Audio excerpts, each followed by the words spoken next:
Good morning, good afternoon, and good evening, friends. Welcome to today's webinar where we will be exploring the topic, Men Do Have Feelings Too. My name is Tola Deosh and I'm your host. I'm also an assistant secretary here at Voice of Men 360, and I am a registered social worker. It is my great pleasure to host this webinar today. Thank you, Voice of Men 360, for giving me this opportunity.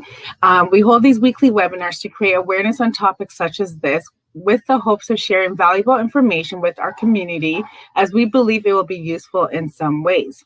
Before I introduce our special guest today, I just want to give you a brief introduction of what Voice of Men 360 is all about. Voice of Men 360 is a nonprofit organization founded in 2020 and is based in Toronto, Canada.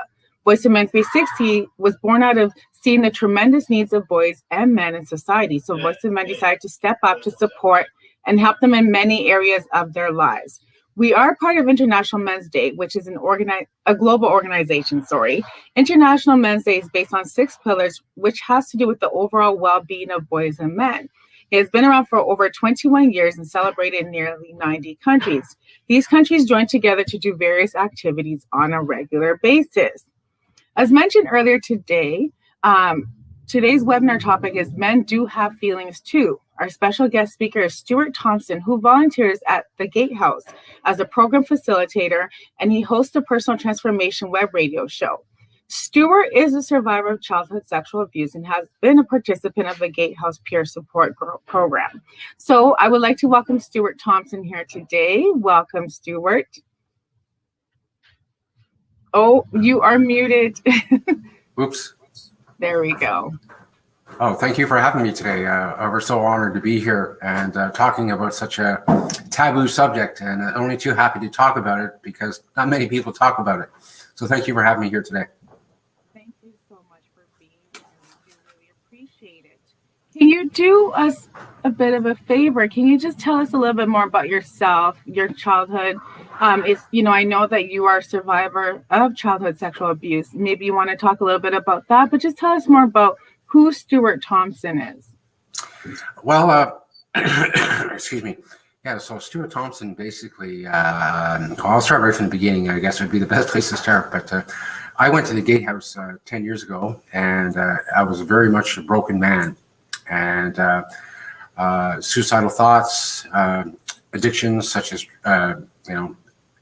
drugs, alcohol, poor relationships. It wasn't looking too good for me when I first went there, and really didn't have a lot of faith in my ability to kind of grasp a hold of my life at that time. So the Gatehouse was kind of a savior for me in that aspect of wanting to finally deal with my issue, which happened to me as a child. And it was very well. It's been quite an experience, to say the least, to this day. But as a regular person, aside from the house, I'm a communications worker, and I have been doing the same work for the last 30 years. I grew up in a small town in Ontario, Canada, farm boy, so I know which end of the cow is which, or whatever, or the horse.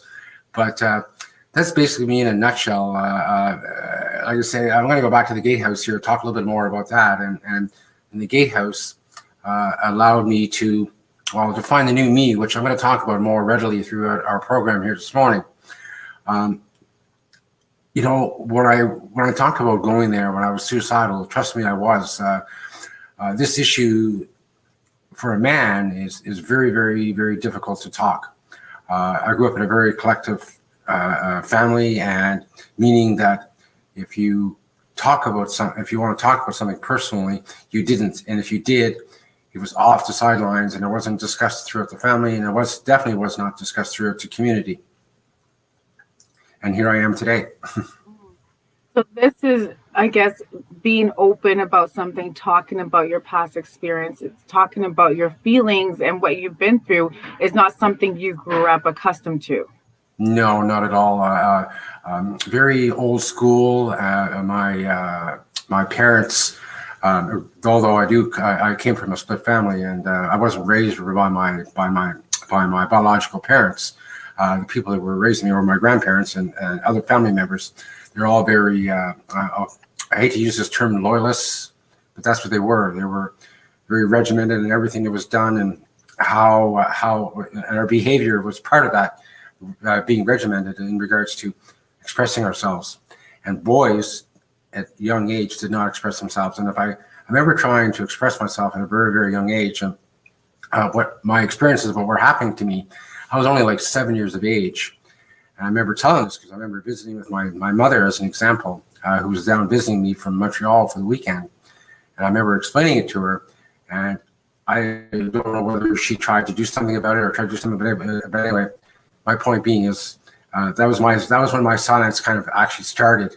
I told her, and that's as far as it went. And then in the future, I did a couple of times, but again, I was silenced. I was told not to talk about it, and just pushed aside. Thank God things have changed, because here I am today talking about it. And I guess this is kind of where change starts, is by people talking about it, and especially from a man's point of view. If you look at the history of sexual abuse, not just child abuse, but all of it kind of combined together, there's actually only been really help for women for the last 35 years or almost 40 years. As men have come into the scene in the last, even in that time, it's only been within the last 10 years, maybe 15 years, that we've actually been heard.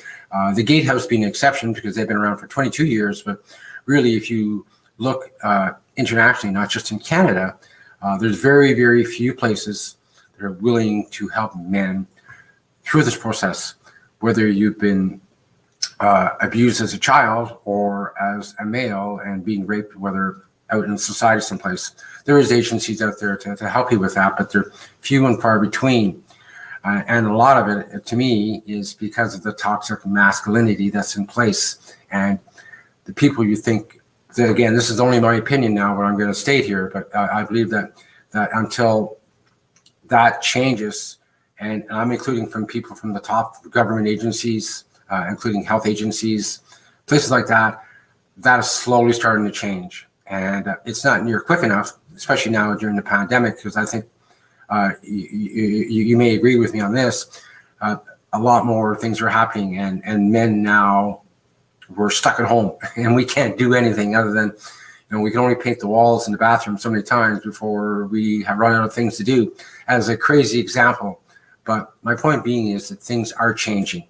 They're slow. If more men were to go out there and talk about that and not feel the shame that it was kind of hindered myself from the past from moving forward, then things will start to change. I believe they will start to change. You know what? I hear you, and I agree with you that there needs to be spaces for men to talk about these things. And it sounds like there hasn't always historically been, and it sounds like the Gatehouse is doing something wonderful. And like you said, they were ahead of the times. So can you tell me more about what is the Gatehouse?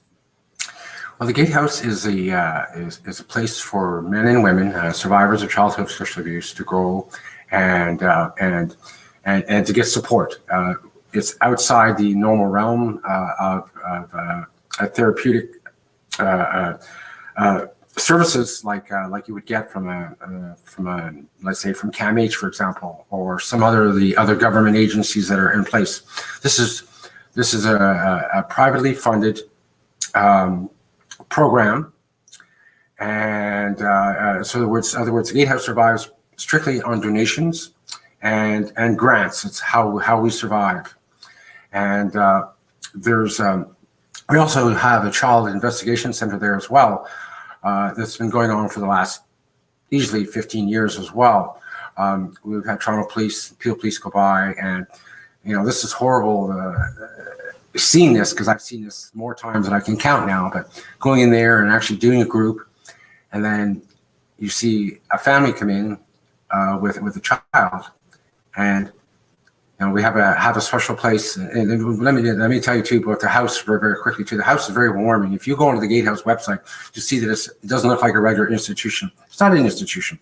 It's like a regular house, and it's very, very welcoming. So whether you be an adult or a child, when you go there, it is very, very welcoming. If you look at the pictures inside the house, not just outside the property, but you'll find it very, very welcoming and not institutional-like. And the point being that I'm making about the investigation center is why they bring the children there is just for that purpose, as I'm stating. It doesn't look like an institution. It doesn't look like a police station. It doesn't look like a hospital. You go in there, and the first thing you see when you walk up those 4 steps is, and open up the doors, the stairs going up, is you'll see teddy bears all along the stairs going up. I mean, this is a very old house. This house is almost 200 years of age, down the lakeshore in Toronto. It also has some history as well if you're to look into it, but another day. But and also we provide services such as training for other facilitators in other provinces, the city, even other countries, which we've done. We've provided training for facilitator training just specifically for what we do. And keep in mind, everything we do is peer-based, and also with an oversight of psychiatrists and therapists. That's how the program was put together originally, and it's still monitored to that, but we're primarily peer-based. We're not there to tell people what to do, other than only to offer them a safe place that they can talk about their experiences, what happened to them, whether you be male, female, or even a child in this case. Wow.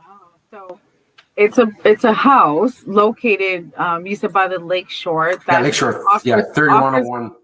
Yeah. Okay. Yes. Give us the address, please. Yeah. 3101 Lakeshore Boulevard West, or Old Etobicoke, as I like to say, because that's exactly what it is. So it's near. It's near Kipling and the 401, right at Humber College, is actually where it is. So this is, thank you for letting us know where the location, but it sounds like it's a house that offers a lot of services and programs, mostly peer run, or peer based, but then also the police you mentioned, and I guess maybe Children's Aid also use it to maybe do some child abuse investigations, and because of the type of nature of the environment, it's easier for children to open up and talk right there. That's why that home is used for that. Okay, so it sounds like it's been quite useful in the society. Do you know how many people you guys support on a yearly basis, or how many people you guys have supported over the last 22 years? Well, over the last 22 years, we're probably approaching 40,000 people. And during this pandemic, now we're going into the second year, since we've had to do provider services now by Zoom, and it's been good and bad. And what I mean by good is, the good part about it is that we've taken on more people. So as far as our numbers are concerned so far, I know we've probably seen a couple hundred more people than we normally would, only because of the pandemic. And not only that, but not just local people, but people across Canada. So it's good and bad at the same time. So our numbers are really, really going to grow now, I would think exponentially, because of the pandemic and lack of mental health services all across Canada. Our services are really becoming, well, I've never seen them as needed as they are these days as I have, let's say, 5 years ago, or even 4 years ago. So it's greatly needed in the community. There's no doubt about that. So when you mentioned that you guys have a higher enrollment of people, is it because maybe more people are starting to want to deal with the past, or is it that you're even having, and so like maybe being locked in and everything is kind of bringing up these past, or is it more also there's new sexual abuse that's happened with like maybe children and stuff like that? Well, I would say it's probably a combination of all those things you kind of mentioned. One, child abuse is on escalation because of the pandemic. First and foremost, right off the bat, I've seen this and hear about this all the time, not just through the realm of social media, but through people that actually take care of this sort of stuff. It's rather, well, it's horrible actually, but yeah, no, it's probably a combination of the things of the pandemic. One, I think the world is becoming more open to this topic, to whatever degree that is, and people are at home now and they have more time to think about things that they didn't have time to think about. I know, like even myself, prior to this pandemic, I was working stupid hours, plus I'm volunteering, and I probably did always more than I could handle. Well, now I have all the time in the world to think about things I didn't want to think about, or things I put off to the side. So I would say the pandemic has brought on all these things to a greater level, only because now we have time to think about it, as before we didn't have time to think about it. Yeah, so in a way, it's shed some light for some people to try to heal and move forward. Can you Uh, tell me more about what led you to become a program facilitator with the Gatehouse? well, I love that question. I know when I first did the program, it was a 15-week program. It was just men, and I went there. And in the beginning, I was very reserved and believing that, well, I wanted help and I wanted to get better, but at the same time, I had a side of me that didn't trust, and I had some resentment. So it took me a while and some weeks to actually start to appreciate the value of what I was doing and how it was affecting me. And the big thing is that it allowed me to do was to voice what I was thinking and feeling, regardless of my trust with the other men that I'm sitting around the other room with. They allowed me that safe space to talk about it with no judgment, as where I never in my life, almost 50 years, keeping a secret is a long time to not talk about something that's happened to you at a traumatic level that it has for myself. And, being able to express what I feel and think, and actually, when it comes right down to it, I did not really understand what I was feeling and thinking because my feelings have been shut down for so long. But those experiences, as I grew through that 15 weeks, and even after that, is what led me to want to facilitate. And to the answer to your question is why I chose to do that is because for me, it was a place to express my anger in a constructive manner where by giving back and showing, especially the younger youth, that you don't have to hold on to this secret for as long as I did, for example. And I know others that have a lot longer, and I know others have gone to their grave with this secret. And just because there was nobody there to talk to, nobody, there was nothing. And now that's there. So I want to be part of that.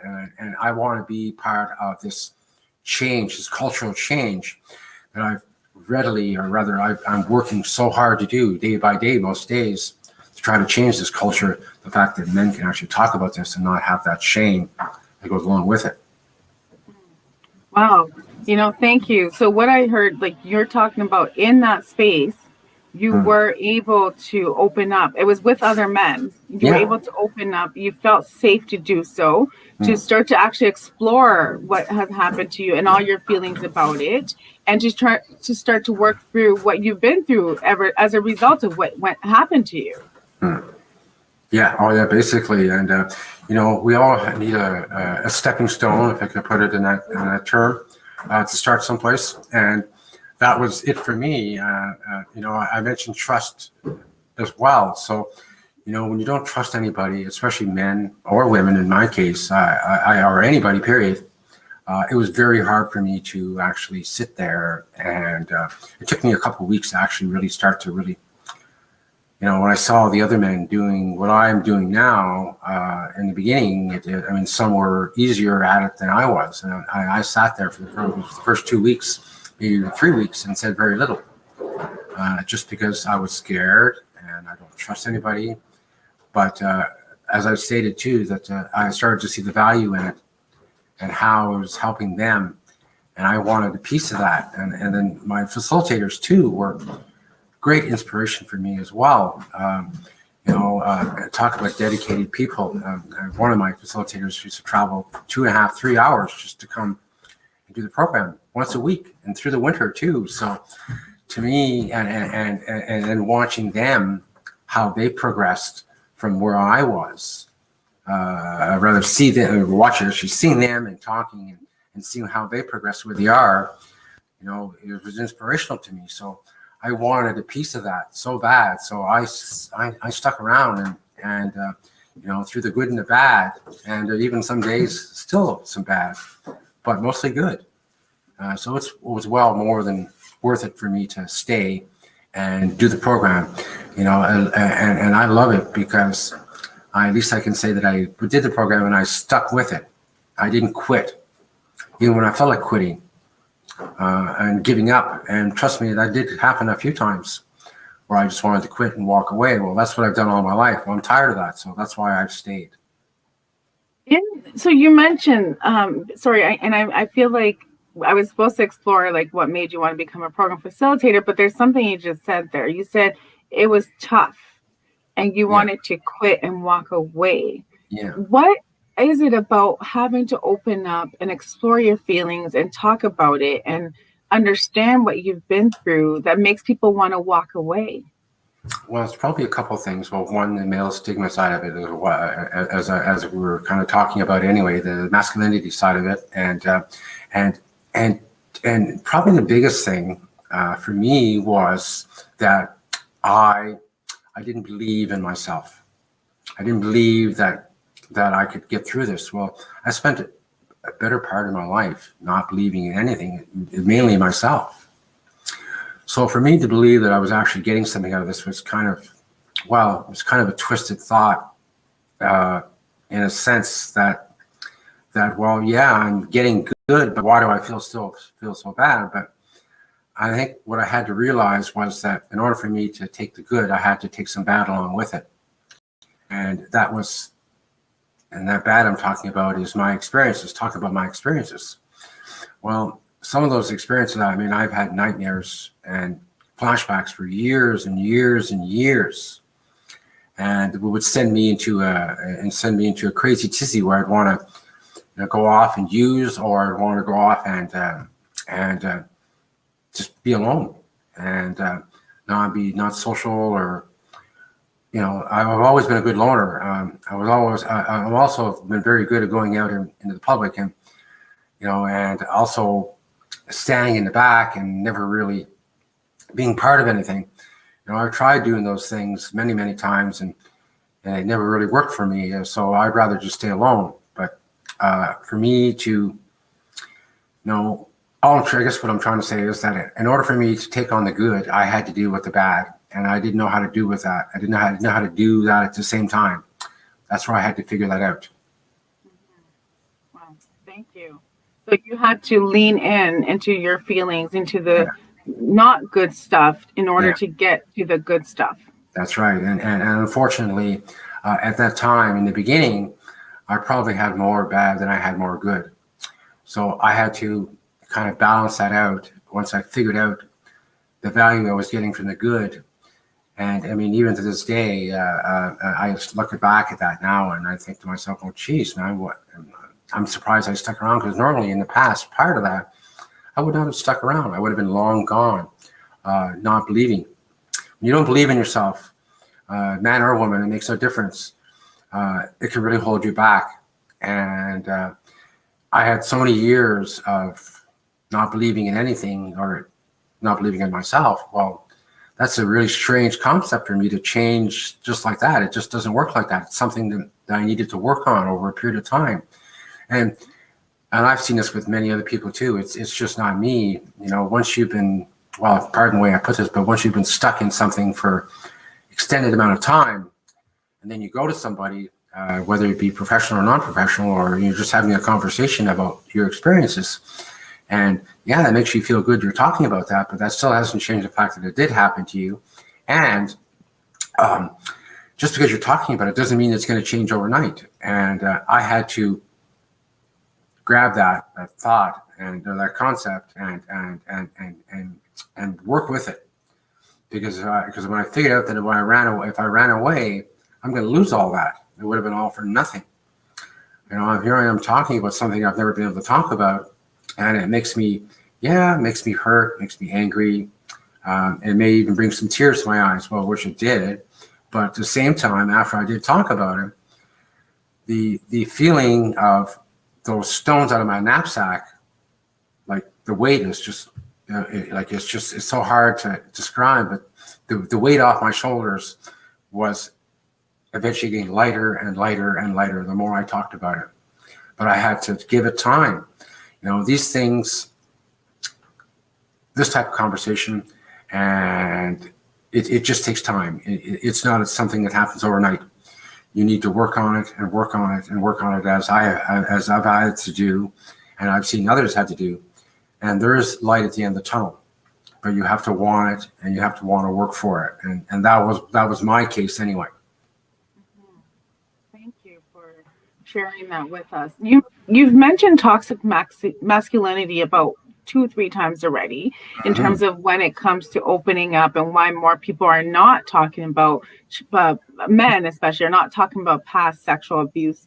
Can you tell me more about what is your version or what you believe to be toxic masculinity? Sorry. Well, my version my version of, or what I believe toxic masculinity to be is, well, it's kind of like, it's kind of like this is just you may agree with me or may not agree with me what I'm going to suggest, but it's kind of like what, and well, actually, no, I'm not going to do that.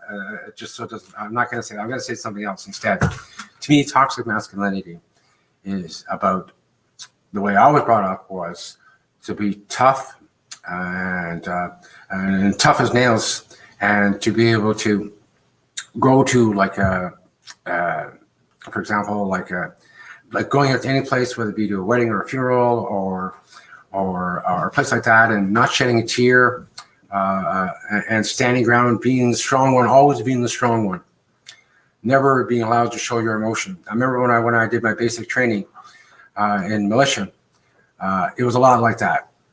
You did your stuff they told you to do. You didn't ask any questions. There was no, and if you didn't do as you were told to do, whether you were reprimanded or you had to do it over again until you got it right, but you could not show any weakness of you think your failure, and if you did, you were soon cast aside. So toxic masculinity is kind of taken in many, many different directions, but I take it as just being, just basically being, to me, is like being that private and taking orders, and whether you agree with it or you don't agree with it, this is the way, and that's it. I don't know if I'm describing it to the way I'm actually kind of thought it in my head earlier. I'm going to be talking about it, but toxic masculinity is a lot of it is ego, ego-driven, and false beliefs, collective, like depending on what depending on where you're from, that's really a big thing too as well. I've noticed if you're even in a different country, I've heard this from other men as well. The way they're brought up is a lot of, like I've just talked about. It's like being back in basic training. You do as you're told, and that's it, whether you agree with it or you don't agree with it. And then ego, on top of that, makes it even worse. And then you add in the family collective, the number 3, depending on where you were brought up, whether it be here in Canada or even if you were brought up here in Canada, that makes really no difference. It depends on your family, on what they were taught and believed. So I don't know if I'm answering your question correctly, because I had it in my mind earlier and I wanted to tell you, or rather I was going to answer this question differently, but it didn't come out the way I wanted to answer it. No, but I think what you're saying is like being not able to do something because society says, as a man, you're not supposed to do this. You're not supposed to talk about your feelings. You're not supposed to whatever. And there's only a certain type of way men can be, is what I understood from that. Yeah. And that's basically the way I was brought up. And I know many other men out there, whether it be my age or even younger, will even say the same thing. I gave an example of my basic training. Well, that's kind of probably extreme, but nevertheless, that was my experience. And then my family is on my mother's side of the family are all very military driven. So having that in the back of my, even before I did my basic training, was kind of driven into me as well. So, I was taught, like even from a very young age, that I didn't cry. And when I did, I would get smacked across the head and say, "Stop crying. Little boys don't cry." That's what I was taught. Mm-hmm. Right? Mm-hmm. Yeah. So, I want to talk more about what are some of the challenges, because you've talked about a bit, like toxic masculinity, for example, that men or people face with coming forward to talk about their past sexual abuse. Sorry, say that again. What are some of the challenges that men or people face with coming forward to talk about their past sexual abuse? Always. Well, some of the challenges are, one being is resources. Granted, they are better than what they were as even, say, 5 years ago or even a year ago because of the pandemic. But resources are the biggest thing. And then the stigma is the biggest thing, being a man. And being a man, with those things I talked about with the masculinity, just doesn't allow you to do that. It doesn't allow you to come out and do that. And over the years at the house, I've heard this from many other men and from different cultures as well. But the challenges, other challenges that we have as well, that go along with that masculinity that I talked about, well, those feelings I talked about. Well, if I'm supposed to open up and talk about what's going on and what I'm feeling, whether it be in a group peer setting or with my doctor, psychologist, psychotherapist, whoever it may be, then I need to feel safe that I can talk about that and not worry about, well, my masculinity, my ego, all those things come into play. Because if I'm talking about something that's very, well, very emotional, things that, well, the way I was brought up, I was never able to talk about. So it's very hard. I mean, when I think about the things we talk about, when we do a group at the house, and I know when I first went there, I talk about trust. We talk about trust boundaries. We talk about anger. We talk about guilt. All these things I mentioned I never talked about as a child. I remember crying as a child, but talking about those specific feelings in regards to myself, never mind towards others, but towards myself, were just never talked about. So those things are very, very difficult. I found very difficult for me to talk about in a group setting with other men. And I know other men have shared the same thought with me as well. And not just men my age, younger men, older men, not being specific in age whatsoever. But difficulties, and I talked about ego as well. Well, ego is a really, really big thing as well, I find as well. I mean, I never really considered myself to have a really big, high ego. But when it came down to some things, I don't know whether it was ego or whether it was just pride or just plain ignorance. It could be a combination of all those things. And when I talk about ignorance, maybe it's because the way I was brought up, and maybe a little of that comes in there. And it's probably a combination of things. Am I answering your question? Yeah, no, I think what you're saying is that things like not talking about things like how they may feel guilty and all these things, these are some of the challenges that, because people aren't used to talking about these things. So having to open up and explore these feelings can be a challenge for some people. Real challenge, absolutely. And, I found from experience that over a period of time, the more I spoke about it, and the more I spoke about it, the better it got, because I wasn't past that judgment. And I think with a lot of men, you'll find that we worry about judgment, and again, that's our ego that's kicking in. If we're worried about judgment, then we're not going to speak. We're not going to speak, and at least, well, if we do speak, it won't be as honest as it could be. And that is, I don't care where you're from. It's that ego is there, and whether that we're born with that or raised with that, I have no idea. But that is really the case. And once you let that guard down and you allow yourself to be vulnerable, then those things will sort of fall in place. And that's kind of what happened with me. I had to let my guard down and be vulnerable, but I had to feel safe in order to do that. And not everybody has that luxury like I had of going to the Gatehouse and having that safe place to do that, where I can, talk about what's on my mind and not worry about if I shed a tear or worry about my ego is going to, get knocked off the pedestal because of something that what I've said, whether you agree with it or disagree with it. You know, in this process of trying to discover who you are, as I had to do, is not an easy process.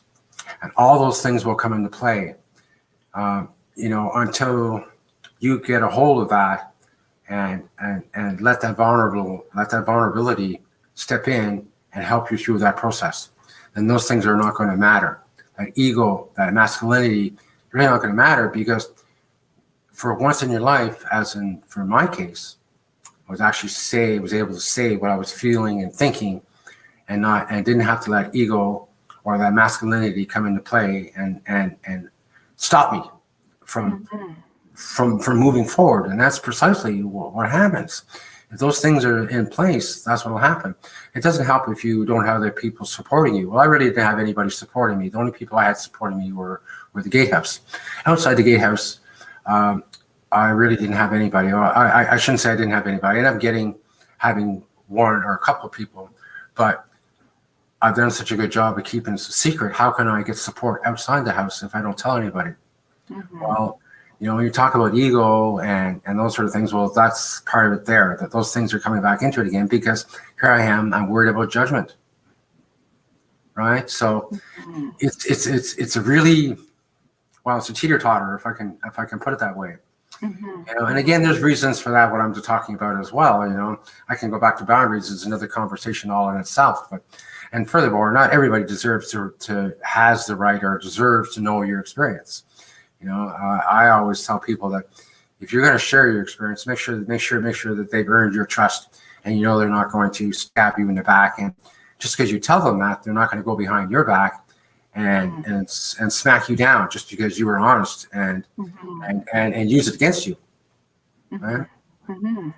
Yeah. So, okay. So you talked about some of the things that some people may find challenging to open up and to talk about, like their ego, the toxic masculinity, being told never to talk and never to cry, all these things. What are the barriers that people face after, or men face after they've disclosed past sexual abuse, though? Well, I don't know. For me, in my case, my difficulties were, yes, I've disclosed all this, but now my difficulty is just moving forward. The difficulty is keeping moving forward. I'm not too worried about disclosure to others. As far as my friends are not concerned, that's not really what it's about. It's about moving forward. So the difficulties are as the same as in the beginning. The difficulties are there, you wanting to change those false beliefs in the past, if I'm answering your question correctly. So those difficulties are there right through the whole process. And as you go through the process and you deal with those things, or you check off your list one at a time, those things that have plagued you all those years, will be less of a burden versus becoming more challenging. You know, I don't know. I guess it really depends on your life, but I know in my case, for this, it got better. My challenges did not become greater, if I'm answering your question correctly. It got much better. The more I spoke about what happened to me, my challenge of living and wanting to move forward actually got greater. That's great. Thank you.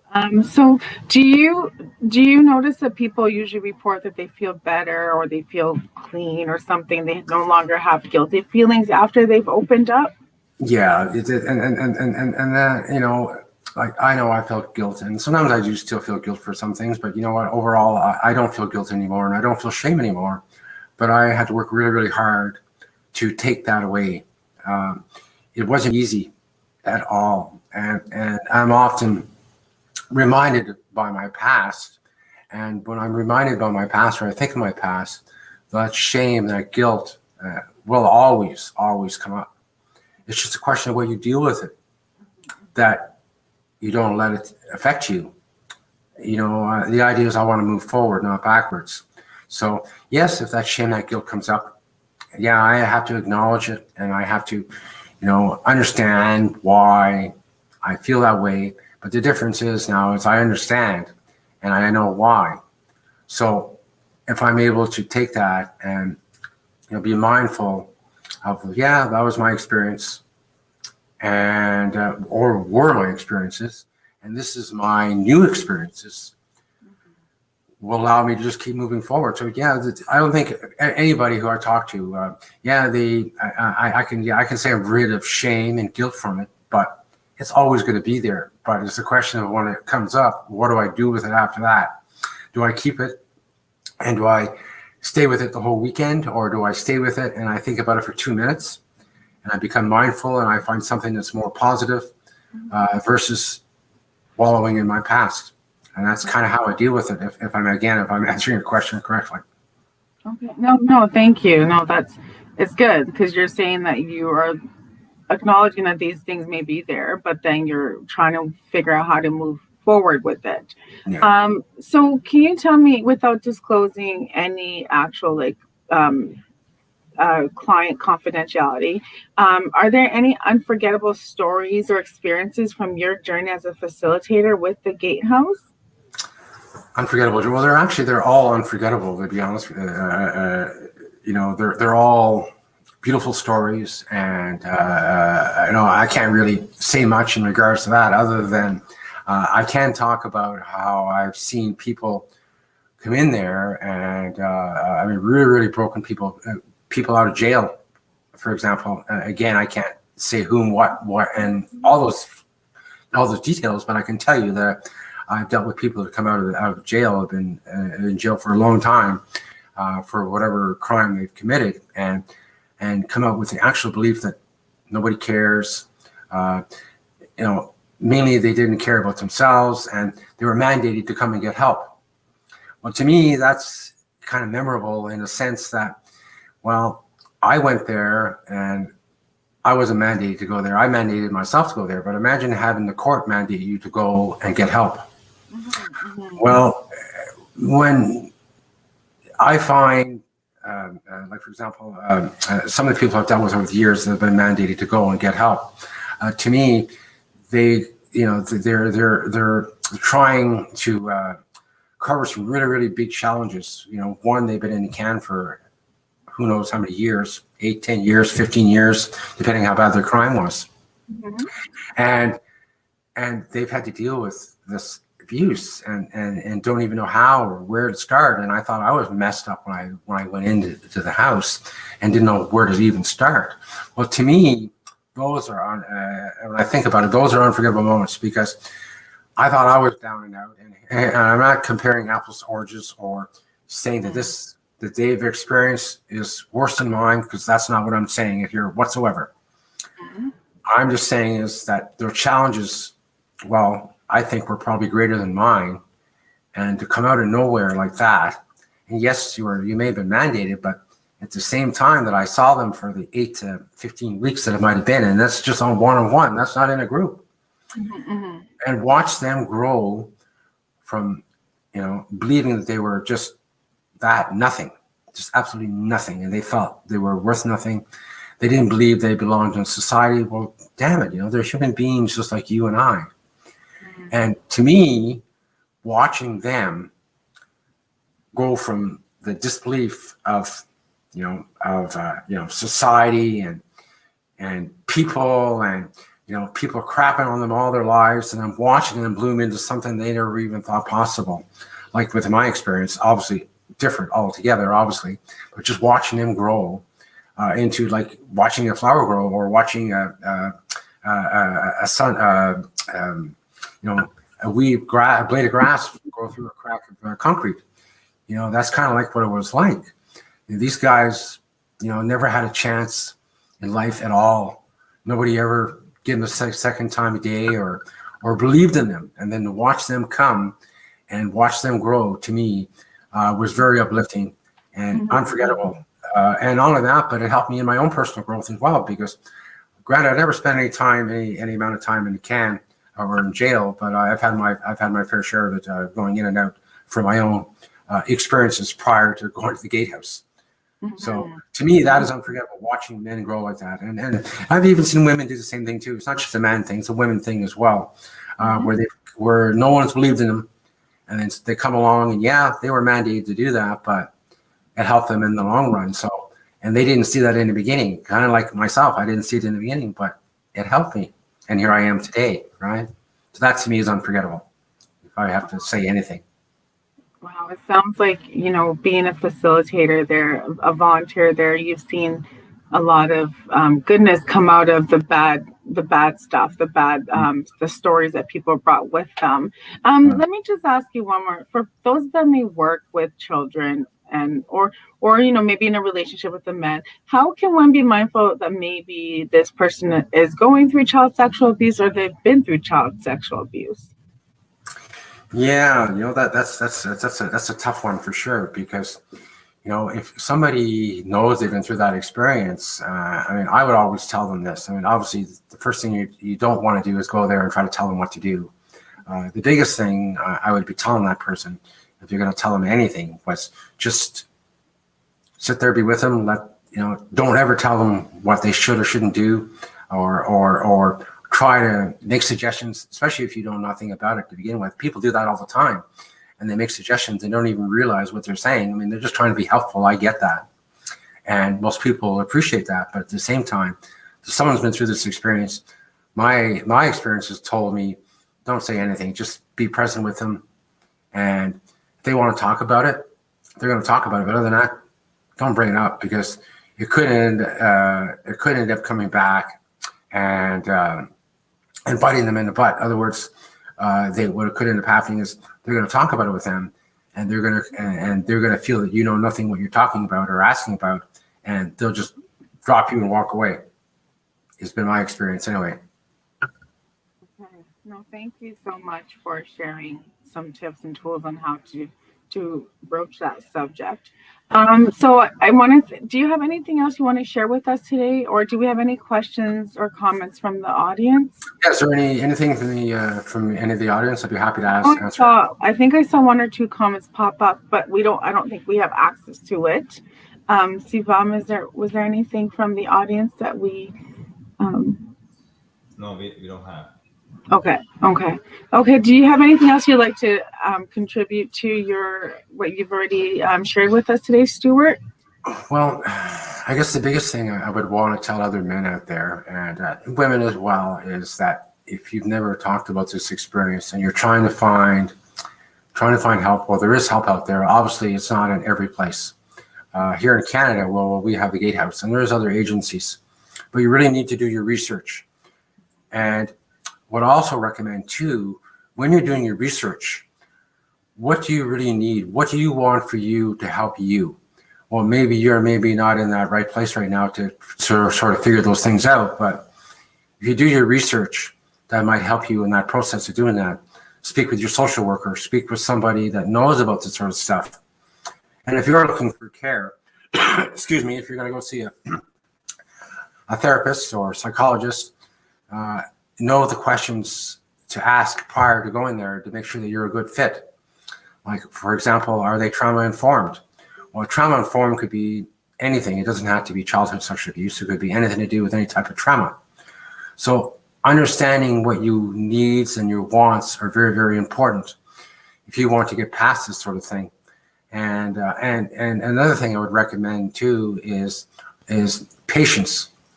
Depending on your experience, not everybody heals the same. It's not linear. Everybody has their own needs.